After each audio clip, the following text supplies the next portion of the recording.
মহানগর নেতৃবৃন্দ, সমবেত সাধু বন্ধুরা, বক্তব্য রাখার আর আমার বক্তব্য কিছু নাই।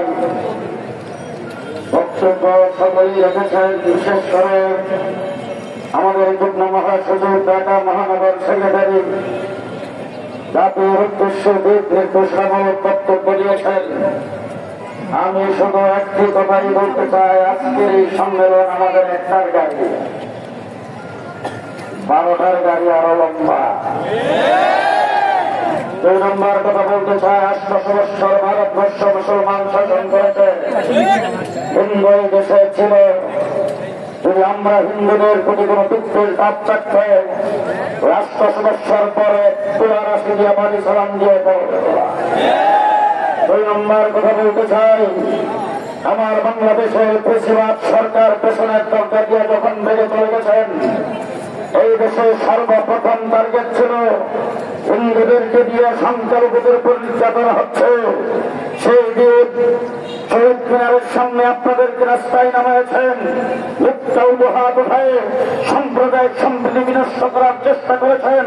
তখন আজকে মনে থাকার কথা, হিন্দু ভাইদেরকে মনে করে দিতে চাই, আপনাদের উপরে আওয়ামী লীগ, ছাত্রলীগ, যুবলীগের তারা আক্রমণ করে সাম্প্রদায়িক সম্প্রীতি নষ্ট করত।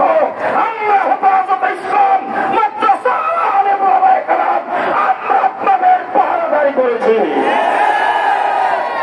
গত কয়েকদিন আগে দুর্গা পূজা গেছে আপনাদের, ভারতে তো শান্তিতে পূজা পালন করতে পারে নাই, আমরা যেভাবে আপনাদেরকে পালন করতে দিয়েছি।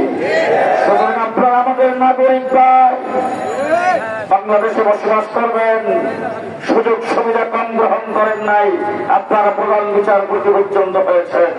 আমাদের আপত্তি নাই, মন্ত্রী হন, মিনিস্টার হন, বড় বড় অফিসার হন, কিন্তু বাংলাদেশে ইসলাম মুসলমানদের বিরুদ্ধে ষড়যন্ত্র করবেন, পরিষ্কার বলে দিতে চাই, আমরা পোল্ট্রি মুরগি নয়। আমাদের মাদ্রাসা, স্কুল, কলেজ, ইউনিভার্সিটি পোল্ট্রি মুরগি পাই না। শেষ কথা বলতে চাই, কারো কারো এখনো আওয়ামী লীগ খেলা করেন, আওয়ামী লীগের বিরুদ্ধে নির্যাতিত হয়েছেন, নিপীড়িত হয়েছেন, গুম হত্যা হয়েছে অনেক।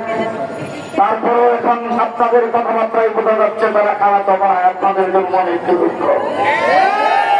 আমার মনে হচ্ছে আপনারা ভারত পোষণ নীতি পালন করছেন, ভারতের সাথে যে সম্পর্ক আপনাদের খারাপ হয়, ক্ষমতায় যাইতে পারবেন না।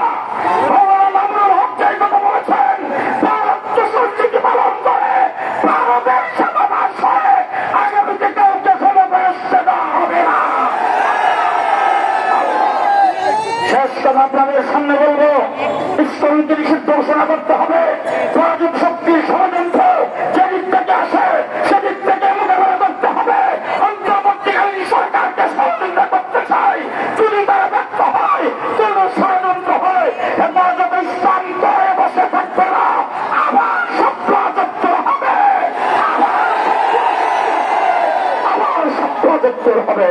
মহাজোটের মধ্যে রাষ্ট্রের সমাবেশ এখানেই শেষ হবে। ধন্যবাদ জানাচ্ছি যে যেখান থেকে আগমন করেছেন, কষ্ট করে জমার পরে যারা এসেছেন, ধন্যবাদ জানাবো।